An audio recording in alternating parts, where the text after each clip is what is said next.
Hello and welcome to UK Gamer Network. I'm Brian, also known as UKGN Zoidberg, and this is Best 10, where I offer up my favourite games to fit a selected theme. Today I'm continuing my mini-series looking into the various Amiga publishers and my favourite games that they ever released.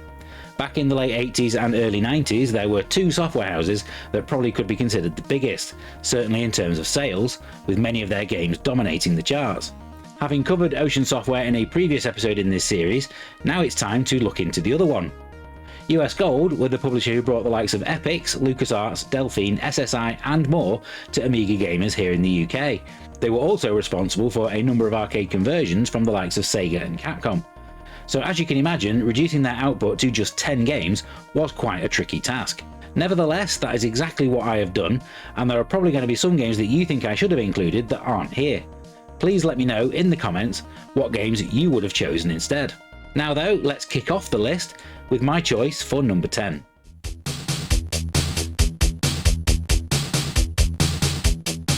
Epix created many fondly remembered sports games, but as much as I enjoyed winter games and summer games, it's California games that I think remains their greatest achievement. Unlike some other versions, there are 6 events here to test your skills, and they're generally all decent in their own way. Only the roller skating is one that I'd class as a bit of a duffer, but the half-pipe and surfing are probably two of the greatest single events ever to appear in a game of this type.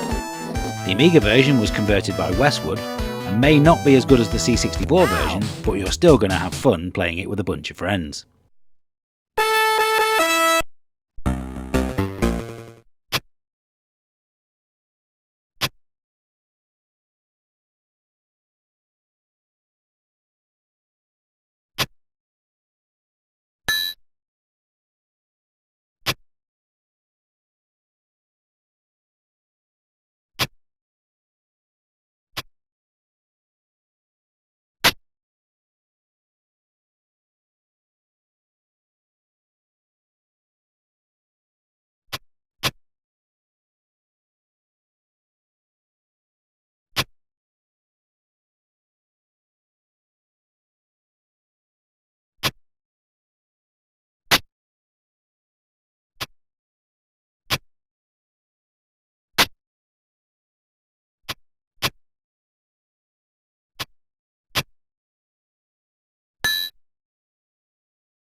Are there any words that instill fear into gamers more than Red Warrior needs food badly? Gauntlet 2 is unquestionably one of the most influential games of the late 80s. Without this, there would probably be no Alien Breed or Chaos Engine. And it's also one of the best 4-player games ever, as long as you had an adapter for extra joysticks. It's honestly not a very exciting game when you're playing solo. This is, after all, a game that was designed for multiplayer. But that hasn't stopped us from raving about games like Bomberman or Overcooked on this channel over the years, so why should it stop me here? If you can get at least one other person to join you, it's simply brilliant.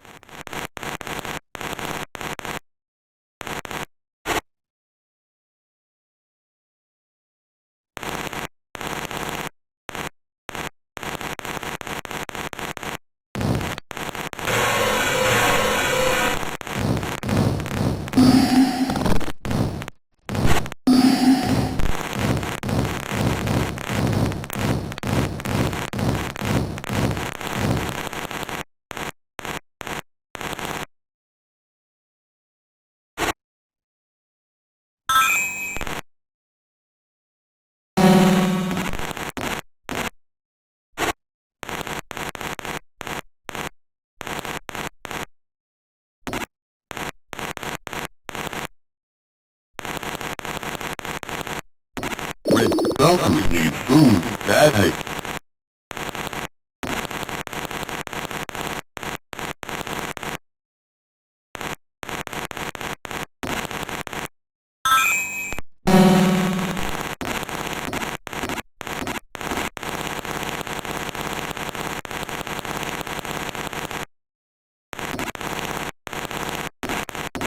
Valkyrie is about to die.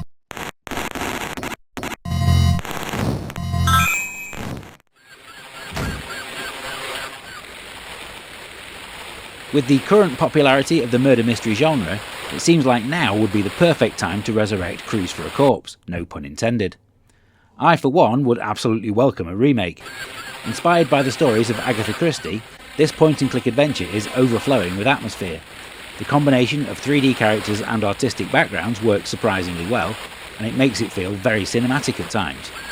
My only real complaint is that it's all over pretty quickly once you know what you're doing, and I could probably have done with a few more red herrings to flesh out the mystery.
Nobody would blame you if you shuddered at the prospect of playing another arcade conversion from US Gold, as they were responsible for more than their fair share of stinkers.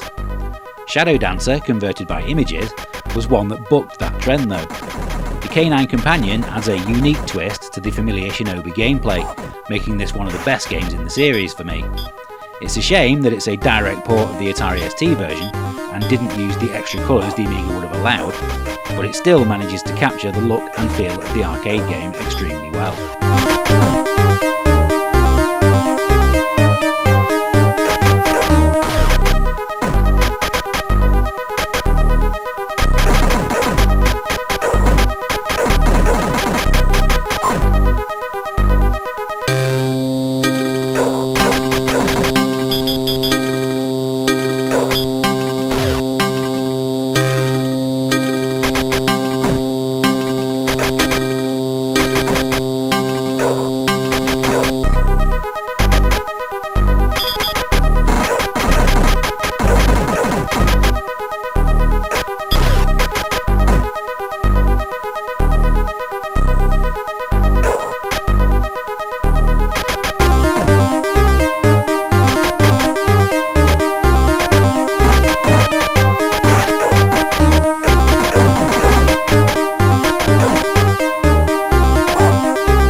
Even when it was released, some people would look at Chip's challenge and dismiss it for looking too basic for an Amiga game.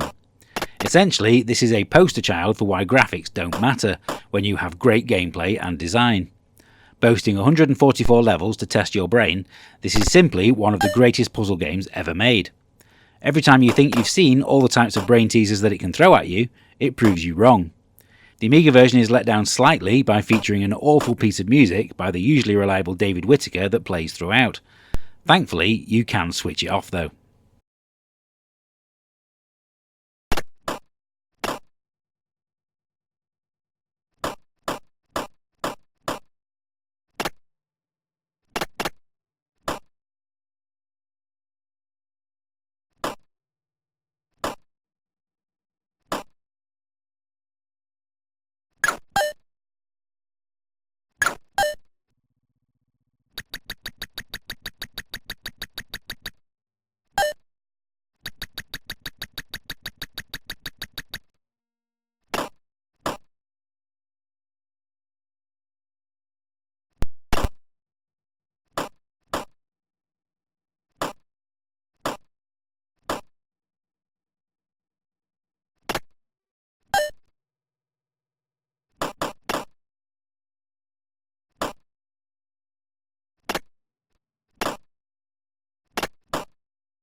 Is it possible to load up another world without sitting through the entirety of its epic intro sequence?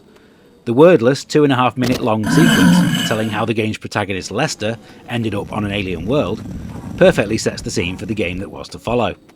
It was a complete and utter showstopper in 1991 when it was first released, and thanks to the timeless art style it still looks great today.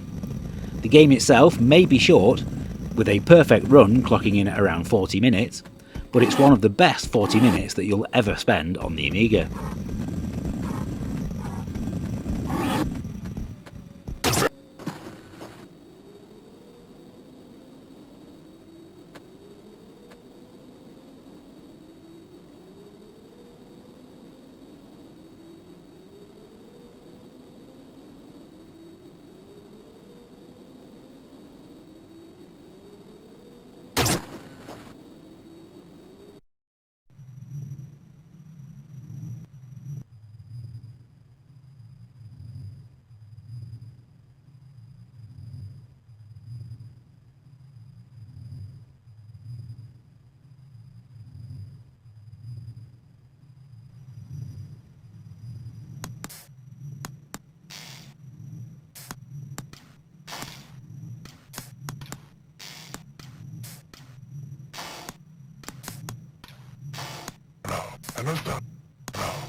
Arcade racing games have always been my favourite genre, and we frankly don't get enough of them.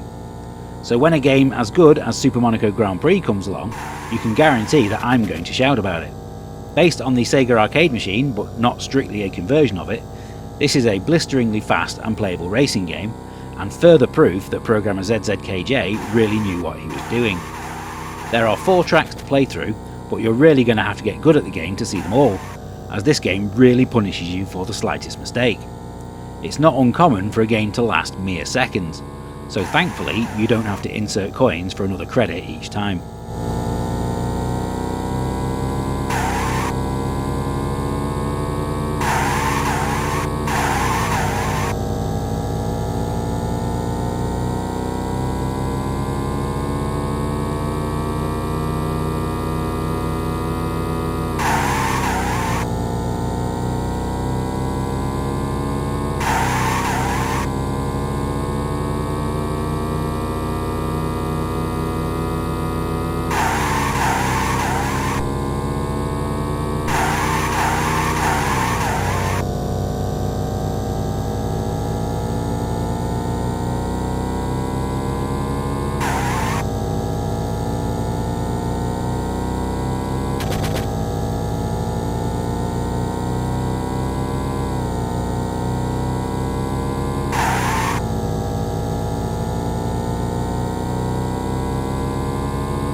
Adventure games generally have a replayability problem.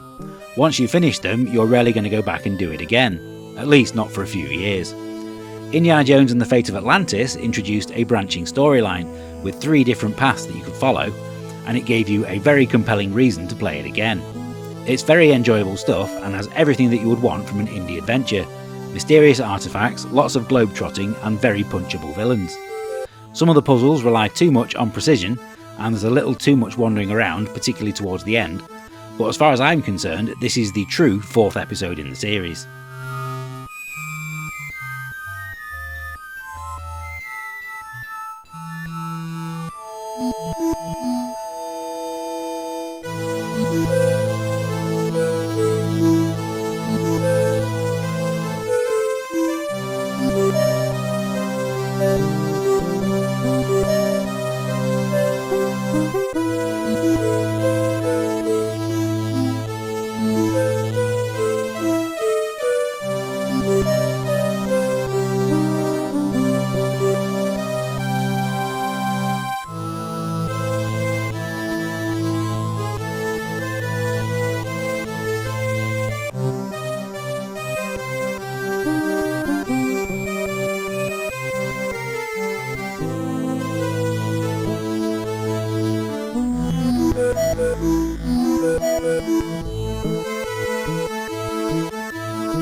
Flashback steals ideas from Blade Runner, The Running Man, Total Recall and more, and yet it's still one of the best sci-fi games ever made. Everybody has that game which they can't help buying every time it's released on a new system, and Flashback is that game for me. I've so far bought it on Amiga, SNES, PC, Xbox, PlayStation, Evercade, and even the anniversary edition on the Switch. I probably won't even stop there either. Over the years, both remakes and belated sequels have been tried, but even they don't come close to capturing the iconic original.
I don't think I've ever laughed harder or longer at a video game than I did at Monkey Island 2 LeChuck's Revenge the first time I played it. You could argue that some of the puzzles sound obscure if you explain them to somebody in isolation, but within the world of the game they make complete sense. Of course you can hypnotise a monkey by putting a banana on a metronome. Why didn't I think of it sooner? Like Flashback, this has become a game that I can put on and play through anytime I feel like chilling out, as once I've started I know I'm going to be there for hours. I just wish they'd produced an AGA version with extra colours, but that's just me being greedy.